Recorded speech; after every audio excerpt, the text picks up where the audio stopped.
Bienvenidos a nuestra sesión académica virtual de la Asociación Federal de Terapeutas Respiratorios AFTR.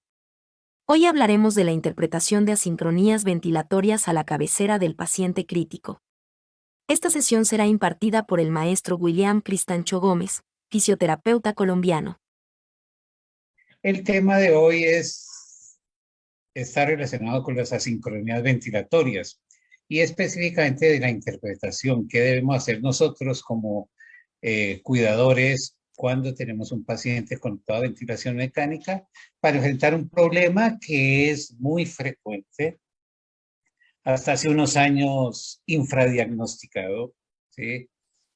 A pesar de que los ventiladores desarrollaron pantallas de monitoreo, curvas, etcétera, pues muchas veces esto se nos puede pasar por alto. No tengo ningún conflicto de intereses, aunque tengo una cercanía muy notable con la Asociación Federal de Terapeutas Respiratorios desde hace varios años, pero no hay ningún conflicto de intereses comercial ni económico, etcétera. O sea que la charla está desprovista de cualquier sesgo que le pueda imprimir algún compromiso económico.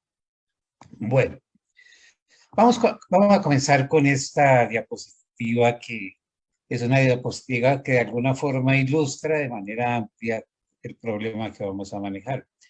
Todo lo que vamos a ver en esta charla está en este libro, que es nuevo, Fisioterapia en la UCI, que sale en 2 meses, o sea que si ustedes quieren la información a primera mano la pueden tener ahí.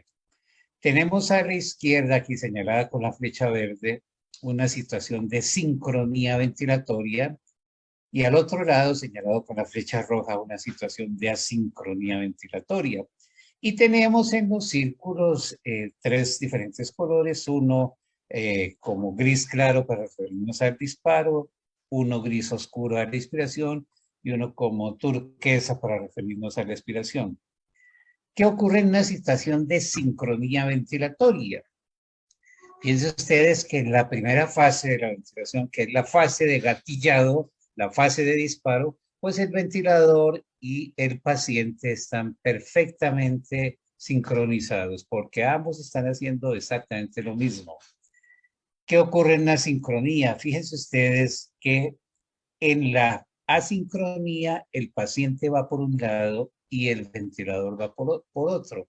En el caso que estamos mostrando acá, fíjense ustedes que el paciente comienza su fase inspiratoria, pero el ventilador la comienza tardíamente. Entonces, ya tenemos aquí una sincronía que, fíjense ustedes, nos va a afectar la totalidad del ciclo ventilatorio, porque fíjense ustedes que la fase inspiratoria, que en condiciones de sincronía es completamente normal entre paciente y ventilador, en condiciones de asincronía, fíjense ustedes que comenzó tarde la fase inspiratoria, terminó después de que terminó el paciente y ahí se nos vuelve un círculo vicioso que puede afectar notablemente al paciente. En cuanto a definiciones, podemos tener en mente estas dos, que son definiciones amplias también, ¿no? La sincronía se define como la capacidad del ventilador para reconocer y responder óptimamente a las variables de fase. O sea, el ventilador reconoce las variables de fase. O hay una perfecta interacción entre las variables de fase que son inherentes al paciente y las que son inherentes al sistema y las variables del ventilador. Todo esto se deriva de la ecuación de movimiento, pero para efectos prácticos de la charla, lo que nos interesa es saber que el ventilador está sincronizado con las variables de fase. ¿Sí? Acuerden que las variables de fase, ya las vamos a ver más adelante, son disparo, ciclado, límite, etcétera, y entonces tiene que haber una perfecta sincronía. Y la definición de disincronía o asincronía es muy fácil. Es un desajuste entre la programación dinámica del ventilador y las necesidades ventilatorias del paciente. ¿Y por qué resalto la programación dinámica? Porque un ventilador no se programa y se deja quieto, sino el manejo del ventilador es dinámico. Por eso requerimos terapeutas que estén en las UCIs vigilando permanentemente los ventiladores, mirando las pantallas, detectando asincronías, que es lo que nos convoca hoy, para poder proteger al paciente. Porque el paciente tiene necesidades ventilatorias, llegó a un apoyo mecánico porque necesita el apoyo y entonces hay que darle bien ese apoyo. Y la programación dinámica se refiere a activación, impulso, sostenimiento y finalización del apoyo. Si el paciente y el ventilador están asincrónicos, el perjudicado es el paciente, siempre. Porque la máquina hace su trabajo y muchas veces el paciente no puede oponerse a él, sino a través de la lucha contra el ventilador. Y es una lucha desigual en la que el paciente sale mal librado. Muchas veces para evitar la lucha el paciente se ceda o se bloquea, se le hace bloqueo neuromuscular, pero digamos esa no es la primera línea de defensa. La primera línea de defensa es programar el ventilador de acuerdo a las necesidades ventilatorias del paciente. Y no olviden el concepto de programación dinámica. Si yo le implementé al paciente una PIP de 8 centímetros de agua a las 7 de la mañana, es probable que a las 10 de la mañana esa PIP de 8 centímetros de agua sea insuficiente o sea excesiva, ¿sí? Y ocurre exactamente lo mismo con todos los parámetros. Entonces, vigilancia estrecha. El paciente entonces debería estar, o generalmente pretendemos que esté dentro de este círculo verde, es decir, que haya un completo acople. Si el paciente está sobreasistido, como muestra el círculo de arriba, o infraasistido, pues vamos a tener cualquier asincronía derivada de la sobreasistencia o de la infraasistencia. Y fíjense ustedes que entre estos puntos tenemos esos puntos amarillos que nos representan las asincronías. Quiero decir con esta gráfica que siempre se presentarán asincronías entre paciente y ventilador. Es muy difícil decir que tenemos pacientes perfectamente sincronizados, aunque la idea es que el mayor periodo de la ventilación mecánica estén sincrónicos, pero habrá momentos en que comienza a haber conflicto.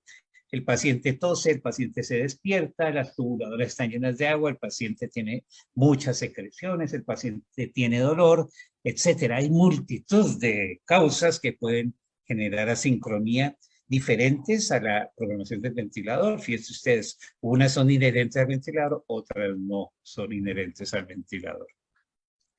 ¿Y cuál es el problema de las asincronías? Pues son variados los problemas. Probablemente el más relevante es que hay una correlación con la mortalidad. Puede aumentar la mortalidad si el paciente está mal ventilado, por supuesto.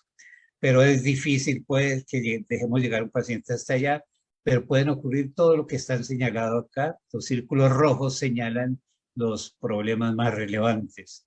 Riesgo de lesión pulmonar. Existe riesgo de lesión pulmonar, ¿sí? Desde lesión pulmonar autoinfligida hasta el ergotrauma, que engloba la totalidad de problemas derivados del incremento en el estrés local o estrés regional, y el estrés pulmonar, y entonces vamos a tener una lesión pulmonar. Hay estrés del diafragma que produce no solo miotrauma excéntrico, también puede producir miotrauma concéntrico, pero sí se produce daño funcional y anatómico de la fibra. Fíjense ustedes que el esfuerzo excesivo aumenta la liberación de citoquinas proinflamatorias, entonces vamos a tener un paciente con signos de respuesta inflamatoria sistémica, etcétera, que se agregan a su condición subyacente, entonces vamos a tener un paciente con mucho problema. El disconfort es excesivo, aumenta el tiempo de ventilación mecánica. Fíjense ustedes que puede haber debilidad muscular adquirida en la UCI como consecuencia de asincronía, porque la sincronía afecta, entre otras cosas, el diafragma y la totalidad de la economía. Aumenta los costos, los requerimientos de sedación y bloqueo neuromuscular aumentan. Entonces, fíjense ustedes que es un problema bastante relevante en las unidades de cuidado intensivo. Y se deriva de el olvido de la programación dinámica del ventilador. Bueno, ¿cómo se detecta el problema de las asincronías? Básica y principalmente a través del análisis de las formas de onda que tienen en el eje de la X el tiempo. Es decir, flujo, presión y volumen. esas tres formas que son las formas básicas de monitoreo, no se necesita ir más allá, sino con las tres formas básicas de monitoreo que tienen los ventiladores desde, digamos, desde los años 90, pues puede detectarse la sincronía. Hay otras formas, el catéter intraesofágico, que es una forma invasiva, costosa. La medición de la actividad eléctrica del diafragma también es una posibilidad. Y se están desarrollando actualmente algoritmos automatizados para la detección de las asincronías, porque es muy complicado que una persona que esté en una unidad de cuidado intensivo con 8 pacientes conectados al ventilador, por poner un número arbitrario, pues que esté permanentemente observando todas las pantallas, porque no tenemos el don de la ubicuidad. Entonces tenemos que estar en esta cama, pasar a la otra, pero cuando vamos en la cuarta cama es probable que el paciente de la primera cama esté comenzando a tener problemas. Entonces ahí también llama la atención que debemos tener un ajuste de alarmas lo más próximo a la detección de lo que pueda ocurrir. Y dentro de los requisitos, el más importante es la experiencia. Mucha práctica en análisis de gráficas y herramientas de monitoreo. Entonces la invitación es que en sus unidades de cuidado intensivo ustedes estén observando las gráficas y todas las herramientas de monitoreo y que se familiaricen con las formas de onda normal para que puedan hacer la detección de lo anormal. Obviamente ahí tiene que haber capacidad para identificar el problema y conocimiento teórico del problema.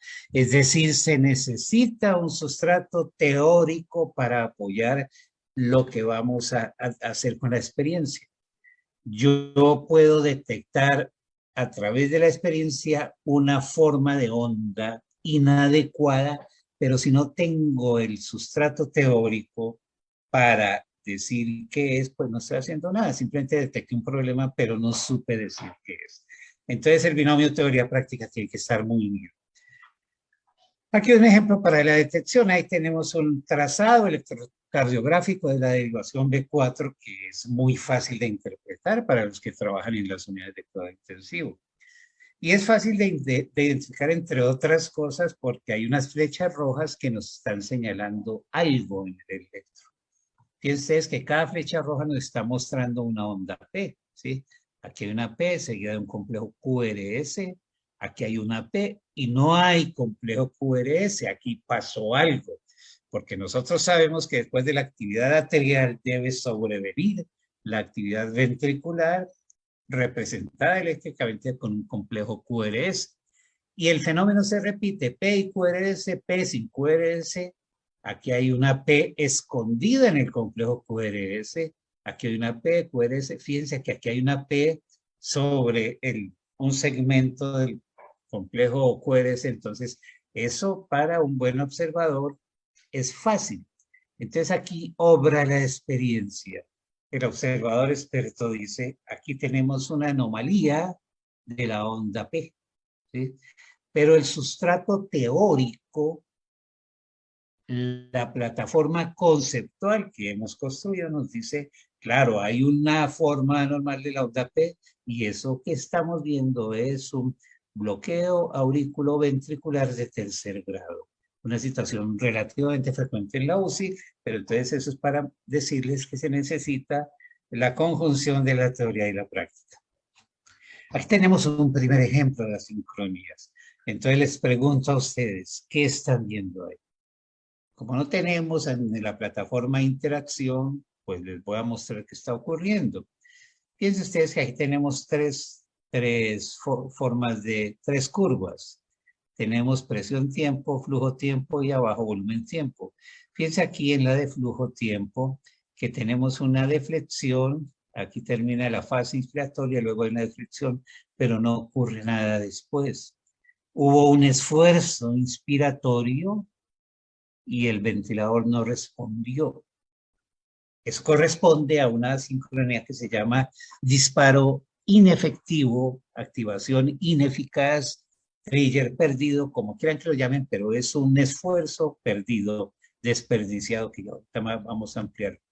Aquí tenemos otro, fíjense ustedes que es una situación distinta, pero la experiencia y el sentido común nos dice que aquí está ocurriendo algo, porque venimos de unas formas de onda de flujo normales con el referente que tenemos, y aquí ocurrió algo. Hay una forma de onda de flujo más pequeña, seguido de una forma de onda más grande, ¿sí? Aquí ocurrió algo. Esto se llama una sincronía de doble disparo, ¿sí? Entonces, fíjense ustedes que hay que tener el conocimiento teórico para hacer la detección y para determinar de qué se trata. Bueno, aquí está todo lo que puede ocurrir. Fíjense ustedes que tenemos por lo menos 8 asincronías que están asociadas a diferentes variables de fase.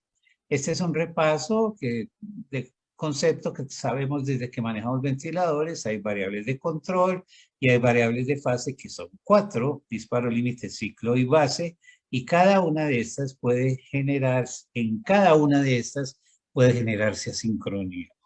Aquí está marcada A, B, C y D para referirnos a que la curva A es disparo, B es límite, C es ciclo y D es base, es decir, fase expiratoria.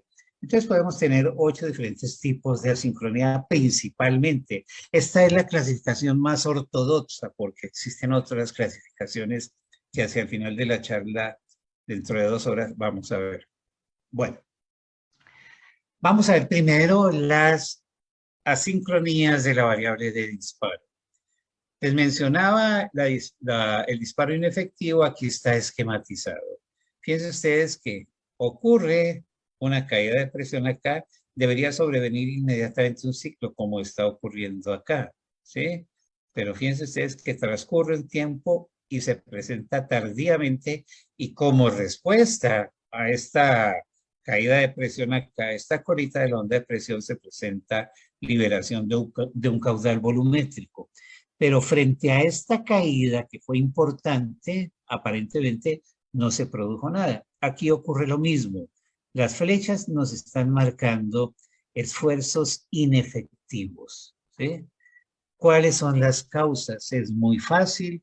Autopip. Autopip es una asincronía de la variable de base, pero que nos produce esta variable de activación, ¿sí?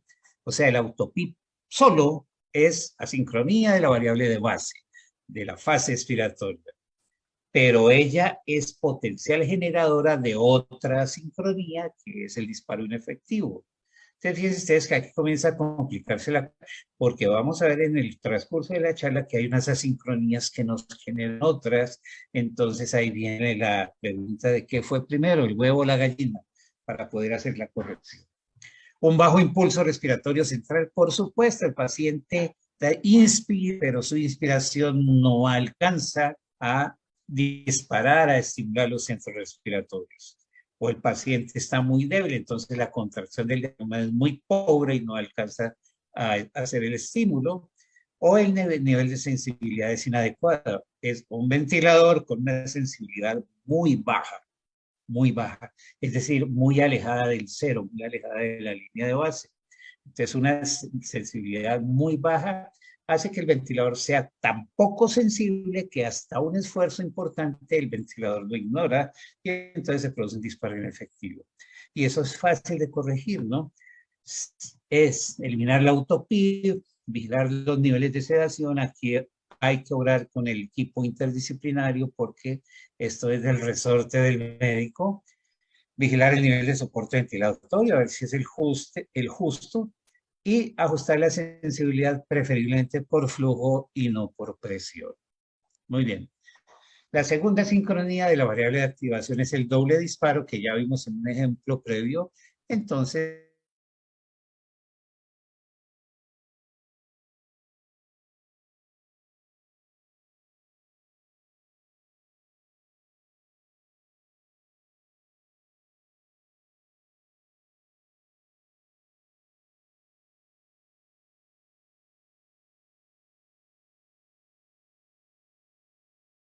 decir, el paciente respiró doble. ¿Y por qué respiró doble? Porque su tiempo inspiratorio mecánico, el tiempo inspiratorio mecánico del ventilador es menor que el tiempo inspiratorio neural. Entonces el ventilador le libera el caudal volumétrico, pero al paciente le quedó faltando. Si bien es una sincronía de la variable de disparo, está asociada a otra asincronía, que es una sincronía de flujo que vemos más adelante. Entonces comienza, como les venía diciendo, a complicarse la cosa. El volumen corriente es muy bajo, entonces el paciente necesita más volumen y lo que hace es tomarlo, ¿no? Tratar de tomarlo. O su demanda ventilatoria es elevada, se elevó por razones gasimétricas, por razones metabólicas, por razones de dolor, por razones de temperatura, por muchas razones, y entonces el paciente ante una demanda ventilatoria elevada responde haciendo un doble disparo. Y fíjense ustedes que en la curva de presión se observa exactamente lo mismo. El ventilador puede responderle y puede darle más volumen, pero entonces está produciendo un fenómeno asociado a un evento que se denomina en el soporte ventilatorio breath staking, que es como el apilamiento, la acumulación respiratoria, que es un potencial generador de lesión pulmonar y de lesión diafragmática. Entonces, ojo con esta sincronía. ¿Cómo se corrige el doble disparo? Aumentando el tiempo inspiratorio mecánico, o sea, si es la causa esa, el tiempo inspiratorio mecánico es menor, que el ventilador tiene un tiempito chiquito comparado con lo que necesita el paciente, pues aumentarlo, o aumentar el volumen corriente y en últimas recurrir a la sedación. El autodisparo es otro muy frecuente que se visualiza aquí en la pantalla y que se esquematiza así, que es como el ventilador, cuando decimos que el ventilador está autociclando, que es el ventilador y no para, sino es seguido, seguido, seguido, y pueden haber muchas causas, ¿no? Presencia de agua en el circuito es muy frecuente cuando estamos utilizando humidificación activa, o el paciente está lleno de secreciones, lo cual es inaceptable en una unidad de cuidado intensivo donde haya terapeutas. Fugas, sensibilidad inadecuada, o se está nebulizando el paciente, o oscilaciones cardíacas. En últimas, todas estas lo que hacen es aumentar la presión retrógrada del circuito, en el circuito, y el ventilador comienza a autodisparar, ¿sí? ¿Cómo se corrige? Pues eliminando la causa, ¿no? Y son tres cosas muy sencillas: retirar la condensación o aspirando al paciente, eliminando la fuga y ajustando la sensibilidad nuevamente. Luego tenemos la activación inversa, que es probablemente la más complicada de comprender. Hay varias cosas que hay que tener en cuenta. Activación inversa lo adoptaron el término para describir un esfuerzo muscular que es activado por el ventilador. Es decir, el ventilador genera una insuflación y esa insuflación estimula el centro respiratorio central, por supuesto, y eso produce una contracción del diafragma. Entonces, es una contracción diafragmática producida pasivamente por una contracción previa del diafragma. Es como la suma de contracciones. Varias características morfológicas en la curva. Fíjense ustedes acá. Primero, tenemos curva flujo-tiempo y presión-tiempo. Yo he marcado aquí unos circulitos verdes en la curva flujo-tiempo para marcar una dispersión de flujo. Fíjense ustedes que llegamos al pico de flujo inspiratorio y cuando comienza la porción expiratoria, cuando comienza la segunda fase de la porción inspiratoria, se produce esta melladura en la porción superior y luego se produce la fase inspiratoria, ¿sí? Y en la curva de presión-tiempo ocurre lo contrario. En la porción superior, una vez que alcanzamos el flujo, el paciente intenta activar el ventilador nuevamente y por eso se produce este ascenso acá.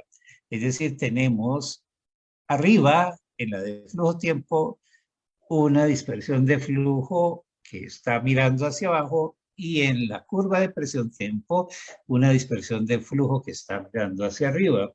Podemos también tener estas presentaciones, ¿no?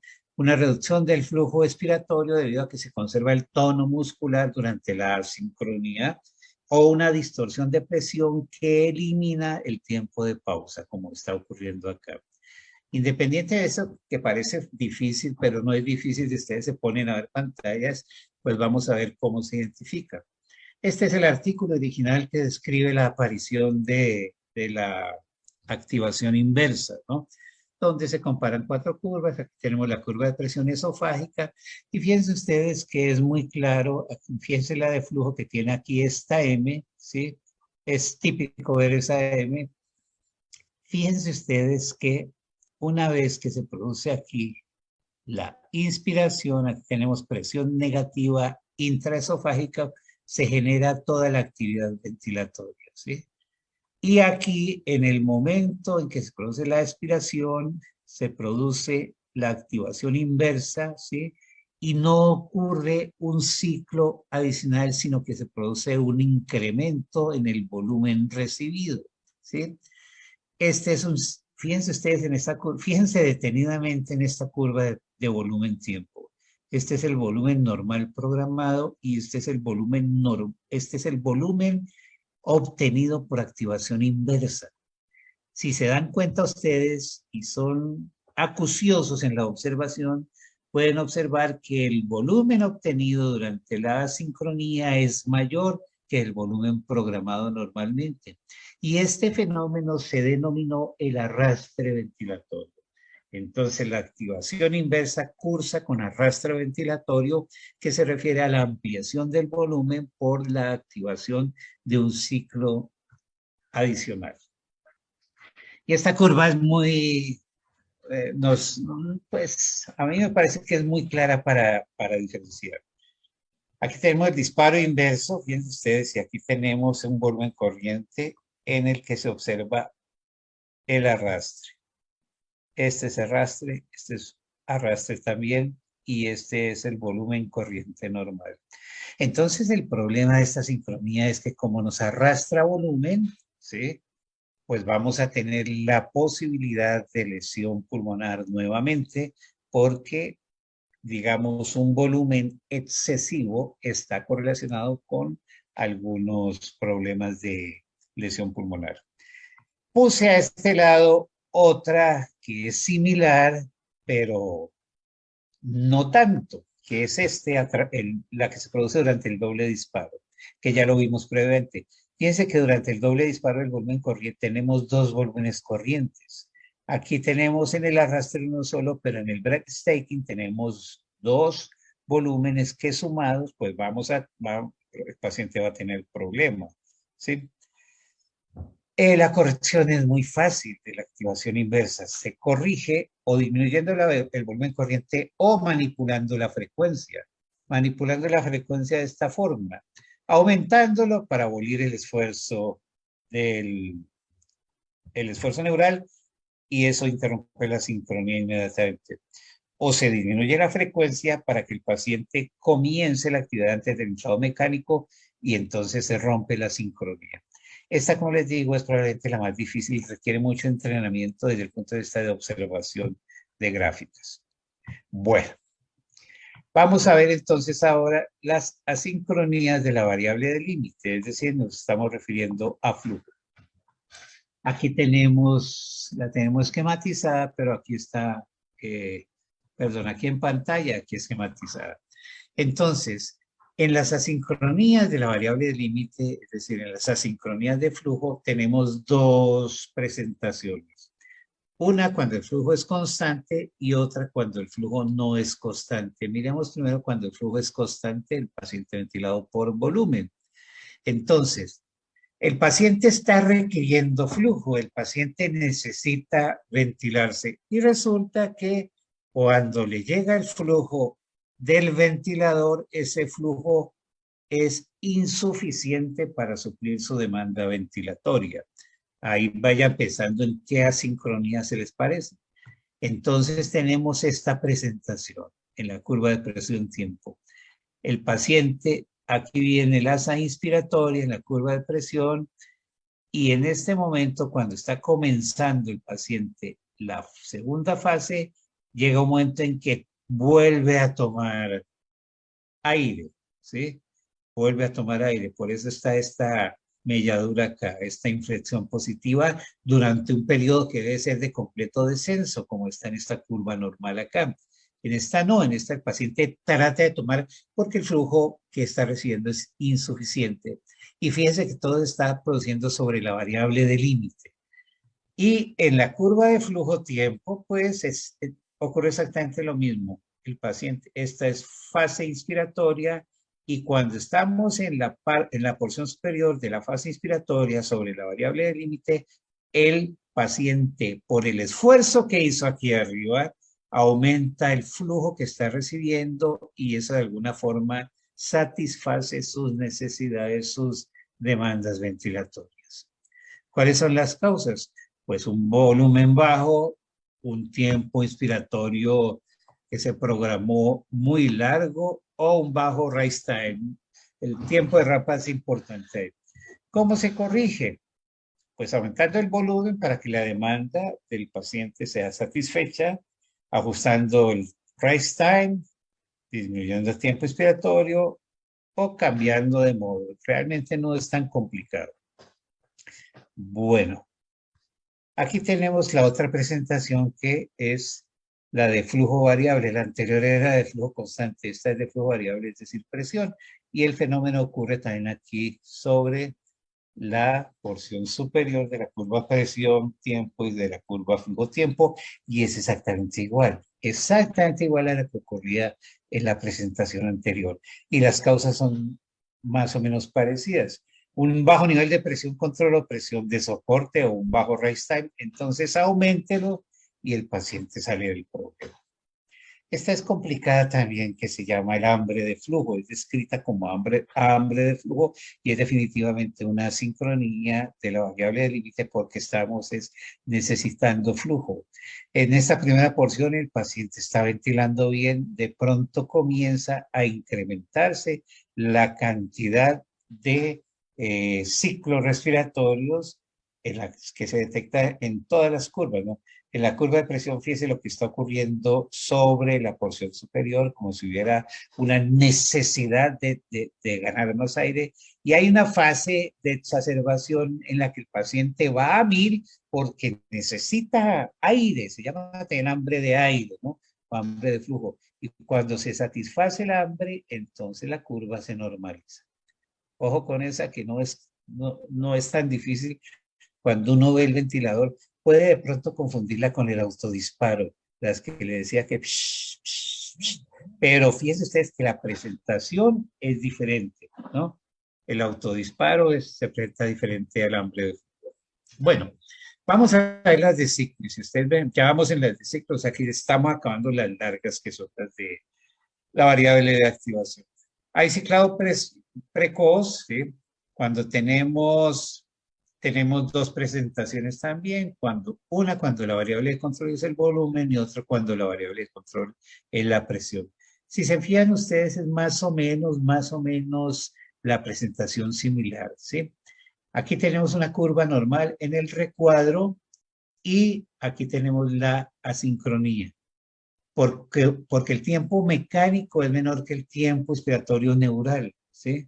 O sea, el tiempo inspiratorio mecánico es tan corto que no alcanza a satisfacer la demanda neural de volumen o de flujo del paciente. Entonces, cuando se está cerrando la válvula inspiratoria, hay una persistencia del esfuerzo inspiratorio que está aquí dentro del círculo. En el modo de presión también existe la misma anomalía, ¿sí? Una presentación acá, esta colita, ¿sí? En la curva de flujo-tiempo está acá, en la flujo-tiempo también está acá, y en la curva de presión-tiempo, tanto en modo presión o en modo volumen, estamos teniendo esta inflexión acá. Tiempo inspiratorio corto o final de ciclo muy largo son las causas. Obviamente, si el tiempo inspiratorio es corto, pues aumentar el tiempo inspiratorio, porque ya sabemos que la causa es, o sea, el origen de la anomalía es un tiempo inspiratorio mecánico menor que el tiempo inspiratorio neural. O usar modos proporcionales, NAVA o PAP nos pueden resolver el problema, pero NAVA o PAP son modos que no todos los ventiladores traen y que son modos que pueden ser un poco costosos y no son de uso, digamos, cotidiano. Existe también el ciclado tardío. El ciclado tardío es diferente. Aquí el tiempo mecánico es mayor que el tiempo neural. O sea que el paciente acaba de ventilar y el ventilador sigue ventilando, ¿sí? O sea, el paciente acabó, satisfizo sus necesidades y entonces el ventilador sigue.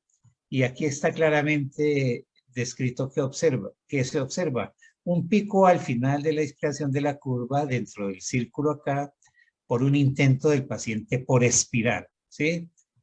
Y con una caída casi vertical del flujo acá y de la presión también. Y en el modo de presión ocurre exactamente lo mismo, ¿no? Este pico acá, el paciente intentando expirar. Bueno, ¿cómo se corrige? Lo mismo, disminuyendo el tiempo inspiratorio, el anterior era aumentándolo y usando modos proporcionales. Dentro de las variables de activación, la última es la sincronía de la variable de base que ustedes ya conocen ampliamente, que se llama autopip, ¿sí? Causas, tiempo expiratorio largo, que es lo mismo que decir tiempo expiratorio corto, ¿sí? Desde que fue descrito autopip por allá en los años 80 por Bancalar y colaboradores, se le atribuyó la aparición de autopip al tiempo expiratorio corto y eso no ha cambiado. El tiempo expiratorio puede ser corto porque la frecuencia es alta o porque la relación es inadecuada. No es la expiración no dura lo que debería durar. Aumenta la resistencia y volumen corriente elevado. Fíjense ustedes, aquí está con la presentación. Yo creo que todos lo han visto, está aquí. En la fase expiratoria, que es la línea punteada, debe llegar normalmente a la línea de base. Cuando hay autopip no llega a la línea de base, sino que antes de llegar a la línea de base se produce el flujo inspiratorio y el fenómeno se repite. ¿Cómo se corrige esta sincronía? Pues eliminando la autopip. Y la autopip se elimina a través de maniobras fáciles como esta: disminuir el tiempo inspiratorio, frecuencia y volumen, disminuyendo resistencia, aspirando el paciente, retirando agua, etcétera, aumentando la duración del tiempo expiratorio, pero sin afectar notablemente la constante de tiempo inspiratorio o la compensación de autopip. O si no, eliminando la autopip con pip extrínseca. Esto lo propusieron en los 80 y algo Tobin y Lobato y lo llamaron la analogía de la cascada sobre una presa. Tenemos aquí una presa y aquí tenemos la cascada, ¿sí? Esto es autopip, 10 centímetros de agua y la pip es de 0. Fíjense ustedes que si aumentamos la pip extrínseca a 10 centímetros de agua, es decir, el mismo valor de autopip, no se produce ningún incremento en la presión, no pasa nada, pero estamos frente a la posibilidad de manipular un parámetro que ya conocemos. Sabemos que el paciente tiene una PIB extrínseca de 10, en cambio antes ignorábamos el valor del autopip. Si el ventilador no tiene la habilidad de medirlo, o si se nos pasó simplemente porque no es evidente, si no tenemos esta presentación o si la tenemos y no la observamos. Ya cuando aumentamos la PIB extrínseca por encima de autopip, pues vamos a tener un incremento en la presión. El problema del autopip son muchos, ¿no? Aumenta el riesgo de lesión pulmonar, sí señor, eso está claro, está demostrado. Aumenta el estrés pulmonar estático, ¿sí? Esto es importante porque es el punto de partida de la lesión pulmonar aguda, es el punto de partida del ergotrauma, disminuye el retorno venoso, produce todos estos problemas relacionados con un parámetro que podría corregirse fácilmente. Y fíjense que les decía que la autopip tiene una consecuencia sobre la variable de disparo, es decir, genera una sincronía. Fíjense que el comienzo del esfuerzo inspiratorio, según la presión esofágica, es acá donde marca la punta de la flecha roja. El paciente aquí está haciendo el esfuerzo, la contracción diafragmática y el flujo le es liberado después de que se vence la autopip. Es decir, todo esto es un esfuerzo desperdiciado. Muy bien. Yo alguna vez publiqué durante la pandemia estos infogramas para que la gente tuviera a la mano, pero bueno, eso ya es otra cosa. Vamos a ver cómo se clasifican las asincronías. Hay varias clasificaciones. Según el impulso, según el drive respiratorio, entonces hay un impulso respiratorio alto o uno bajo, es decir, infrasistencia o sobreasistencia. Y fíjense ustedes que esta clasificación, que es muy práctica y más sencilla, nos identifica varias asincronías, ¿no? Si la asistencia es insuficiente, obviamente vamos a tener hambre de flujo. Si el ventilador no me da lo que yo necesito, voy a tener hambre de flujo. Si mi empleador no me paga el sueldo que yo merezco, pues voy a tener hambre de dinero, como por hacer la analogía, ¿no? Y en la infrasistencia los ciclos son cortos o prematuros, entonces eso me genera doble disparo o breathtaking, ¿sí? Si estamos sobreasistidos, si el paciente tiene sobreasistido, nos genera estas asincronías, la activación inversa, el ciclado tardía, y estas a su vez son generadoras de otras asincronías, y esto puede ir en doble vía, ¿no? Otra, según el momento de aparición. Esta es de 2018. Es interesante porque también es como muy resumida, ¿no? Durante el periodo inspiratorio, las que ya hemos visto, ¿sí? Las que ya hemos visto, se agrega el ciclado prolongada como asincronía del periodo expiratorio. Durante la transición de inspiración a expiración, es decir, variable de ciclo, cuando cesa el paciente, cesa la inspiración y se convierte todo el fenómeno en expiración. Hay dos, ¿no? Doble disparo debido al ciclo corto o disparo reverso. Aquí ya se juntan tres. Entonces, esta, si bien pareciera fácil, pues no es tampoco tan fácil. Asincronía de flujo, asincronía de fase, muy fácil esta, sí. También muy simplificada, pero deja por fuera asincronías importantes. Esta es amplia y es una clasificación clínica. Puede ser una sincronía potencialmente inocua o rara vez peligrosa, que por fortuna son la mayoría, ¿sí? O potencialmente peligrosa, pero fácil de resolver. Casi todas son fáciles de resolver y otras que son potencialmente peligrosas. No voy a leer estos cuadros, pero se los presento, ¿sí? Potencialmente inocua, estos cuadros nos muestran cómo se detecta, cuál es el daño, qué pacientes, y la acción correctiva está en esta revista que es de 2020, reciente. Tenemos acá la potencialmente peligrosa, pero fácil de resolver, el hambre de flujo únicamente, fácil de resolver. Y potencialmente peligrosas, fíjense ustedes que el esfuerzo ineficaz, que es tan frecuente, es probablemente la asincronía más frecuente, está dentro de las asincronías potencialmente peligrosas. Se asocia con mayor mortalidad hospitalaria en UCI, mayor tasa de traqueostomía, miotrauma excéntrico, dificultades en el destete del ventilador, el breathtaking, el disparo doble también, y la activación inversa. Las dos que cursan con acumulación de volumen, que son el disparo doble y la activación inversa por el arrastre, son potencialmente peligrosas. Piensen siempre en el miotrauma y en el ergotrauma. ¿Cómo se determina la cantidad de asincronías? Existe un índice, es aceptado el índice de asincronía, que es el cociente del número de eventos asincrónicos sobre la frecuencia respiratoria total. Pero fíjense ustedes que esto no lo podemos hacer nosotros. No podemos sentarnos frente a la pantalla y comenzar a contar el número de eventos asincrónicos, ¿no? Porque, digamos, se nos pueden pasar, nos podemos perder, no sé, no es fácil. Entonces, el estudio inicial y la propuesta se hizo utilizando dos transductores, uno de presión y uno de flujo. El de presión es este, ¿sí?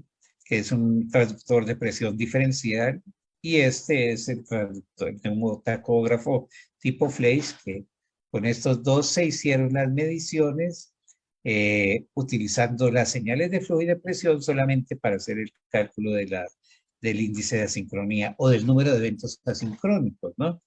Y se ha encontrado, y en muchos reportes de la literatura, que un índice de asincronía por encima del 10% es un índice de asincronía elevado. Entonces, digamos que si bien es un fenómeno deleterio, frecuente, pues si uno mira el índice no es tampoco tan alto. Bueno, otra forma de medir, de detectar la sincronía es con la actividad eléctrica del diafragma. Obviamente requiere una metodología invasiva para medir la actividad eléctrica. Fíjense ustedes que tenemos abajo la actividad del diafragma y la actividad de músculos abdominales. Miremos aquí la actividad del diafragma. Esta primera curva, este primer trazado acá nos dice que el diafragma se ha activado. Y si vamos a la respuesta aquí arriba, nos damos cuenta que tenemos ciclo inspiratorio finalizando acá. El ciclo inspiratorio está finalizando, está terminando cuando ya comenzó la actividad eléctrica de los abdominales. Entonces, esto es una sincronía, ¿sí? Ustedes me dirán de cuál. Si miren una melladura acá y miren una melladura acá. Esta es una asincronía que se detecta muy fácilmente con la actividad eléctrica y se pueden detectar otras tantas. Bueno. Instrumentos de estos son los que se requieren, ¿no? Dispositivos médicos capaces de tener en su memoria un repositorio de formas de onda y una base de datos de asincronías para hacer la detección y para informarle al clínico qué está ocurriendo, cuántas asincronías, etcétera. Esta es otra forma que es relativamente fácil, obviamente teniendo los aparatos, ¿no? Tenemos aquí sincronía perfecta. Fíjense ustedes que aquí tenemos un trazado que se mueve dentro de una fase de inicio y una de finalización normal. Esta es una de activación temprana y desconexión temprana del ciclo. Esta es corta, activación tardía y desactivación temprana. Esta es activación tardía y desactivación tardía también. Aquí ambas están aumentadas porque la activación es muy temprana y el ciclado de apagado, el ciclado es tardío. Aquí hay asistencia múltiple, que sería como un doble disparo. Tenemos aquí otras que realmente requieren medir la actividad eléctrica del diafragma. Este es otro tipo de aparato que se está desarrollando. Bueno, ¿cómo se corrigen las asincronías? Esta es la pirámide. La base de la pirámide es la optimización de la configuración ventilatoria, ¿sí? Un ventilador bien programado, acuérdese del concepto de programación dinámica, ¿sí? Entonces, un ventilador bien programado, un monitoreo permanente de gráficas en tiempo real. O sea, el terapeuta está en la unidad de cuidado intensivo para hacer este tipo de trabajos, entre otras cosas, ¿no? Que es trabajo un poco más elaborado, un poco más acucioso, ¿sí? Que se sale un poco de lo operativo de estar aspirando secreciones, fijando tubos, etcétera. Un reseteo oportuno. Si yo detecto una asincronía, pues inmediatamente tengo que mover el ventilador. Si no me funciona, recuerden que hay dos modos que son útiles, sobre todo para las asincronías de disparo, que son las de mayor presentación y que son 5, pero como les decía, NAVA y PAF no están disponibles en todos nuestros hospitales. La sedación y la relajación, pues ya el equipo médico definirá si hay que aumentar, si hay que poner sedación profunda, si hay que hacer bloqueo neuromuscular para que el paciente interrumpa la lucha contra el ventilador. Pero fíjense ustedes que esto significaría que en la parte inferior de la pirámide no pudimos identificar el problema, no pudimos corregirlo, entonces nos tocó relajar al paciente.